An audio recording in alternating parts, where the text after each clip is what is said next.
C line পরিবহনে নেমেছে রুচির দুর্ভিক্ষ। এখন এইটা বলার কারণ কি, বা এইটা বলা কি আদৌ আমার ঠিক হয়েছে কি হয় নাই, সো এই সকল বিস্তারিত তথ্য নিয়েই আজকের ভিডিওটা সাজানো। তো এক্সট্রা কোনো কথা বাড়াবো না, চলুন শুরু করা যাক।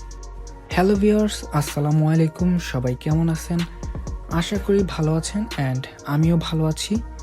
তো আজকে আমরা পাবনার স্থানীয় এবং খুব দাপটে একটা অপারেটর সি লাইন নিয়েই কথাবার্তা বলবো, এবং যা বলবো এইটার সাথে আপনারা অনেকেই একমত হবেন, আবার অনেকেই একমত হবেন না।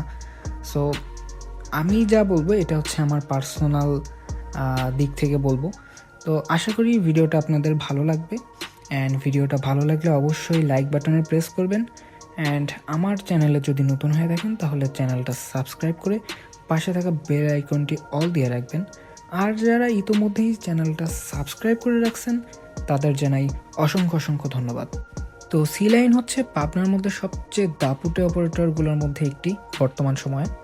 তো তারা প্রথমে বেশ কয়েক ইউনিট 1G দিয়েই তাদের সার্ভিস চালু করে এবং ধাপে ধাপে বিভিন্ন বাস অ্যাড করে, যার মধ্যে প্রথম দিকে তারা শুধু একে 1G দিয়েই সার্ভিস দিত। দেন যখন বাংলাদেশে হচ্ছে আপনার সমস্যা দেখা গেল চেসিসের, তখন তারা হচ্ছে ইন্ডিয়ান চেসিস আশোক লেল্যান্ডের দিকে ঝুঁকে গেল এবং বিভিন্ন মডেল আনছে, ভালো খারাপ সবই আনছে। তো তখন পর্যন্ত আমার কোনো সমস্যা ছিল না, কিন্তু বর্তমানে রিসেন্টলি তারা হচ্ছে তাদের বিভিন্ন নতুন রুট ওপেন করতেছে, যেমন দিনাজপুর, পঞ্চগড়, তারপর হচ্ছে চট্টগ্রাম, ইটিসি। তো তারা তাদের চট্টগ্রাম রুটে তারা তাদের 2টা 1G দিয়ে সার্ভিস শুরু করছে, যেটা কিনা তারা 40 সিট থেকে 36 সিটে কনভার্ট করছে, যেটা খুবই প্রশংসনীয়, আমি প্রশংসা করি। হ্যাঁ, এটা তাদের মার্কেট ধরার জন্য একটা ভালো আইডিয়া। আর অপরদিকে তারা যে পঞ্চগড়, দিনাজপুর এইসব রুট চালু করতেছে, এইগুলোর জন্য তারা তাদের বহরে সেকেন্ড হ্যান্ড লিল্যান্ড বলতে চেসিস একবারে ব্র্যান্ড নিউ, কিন্তু বাসের যে বডি এইটা হচ্ছে সেকেন্ড, মানে কোনো একটা বাসের বডি কিনে জাস্ট ওইটা রিবডি রিপেইন্ট করে দেন চেসিসের উপর বসাই দিছে, মানে স্বল্প সময়ে কাজ করার যে ধান্দা আর কি এইটা। তো ঠিক আছে, তারা হচ্ছে স্বল্প সময়ে যেহেতু গাড়িগুলো বের করবে সেই জন্য সেকেন্ড হ্যান্ড বডি কিনতেছে, ঠিক আছে, এইটুক পর্যন্ত মানলাম। বাট ভাই, তারা বডি কিনতেছে, রিফ্রন্ট বা রিব্যাক করতেও পারতো।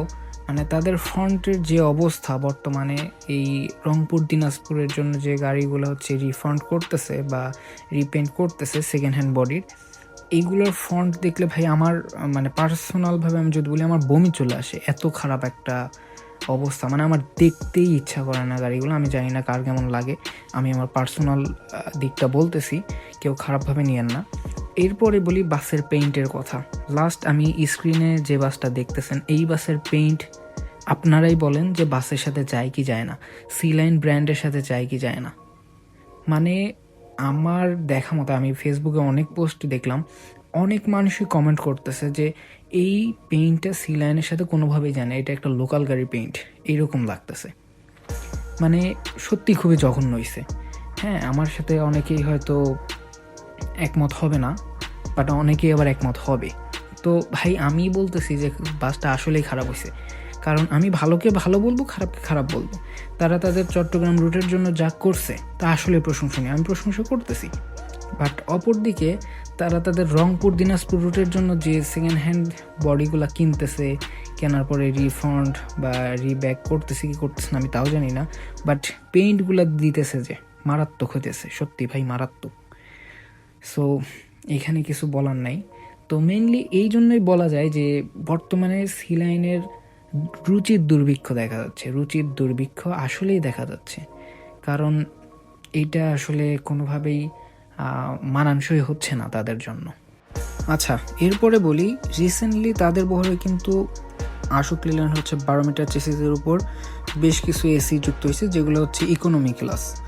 সো ইকোনমি ক্লাস যেহেতু করেছে, তো এই ক্ষেত্রে তারা কিন্তু সামনে সিঙ্গেল গ্লাস দিয়েও করতে পারতো, লাক্সানা শেপ না দিলেও পারতো, অনেকটা কিন্তু লাক্সানা শেপই দিছে ডাবল গ্লাসের, যেটা কিন্তু আসলে আমার কাছে খুব একটা ভালো লাগে না। এখন অনেকের কাছেই ভালো লাগছে। হ্যাঁ, গাড়ির ফ্রন্ট এমনি ভালো আছে, ঠিক আছে, বাট তারা যদি ডবল গ্লাস না দিয়ে সিঙ্গেল গ্লাস দিত তাহলে মনে হয় জিনিসটা আরও বেটার লাগতো। এটা আমার পার্সোনাল মতামত। তো যাই হোক, ভিডিওটা বেশি বড় করব না, জাস্ট জিনিসটা আসলে খারাপ লাগতেছিল খুব, সেই জন্য ভিডিওটা বানানো।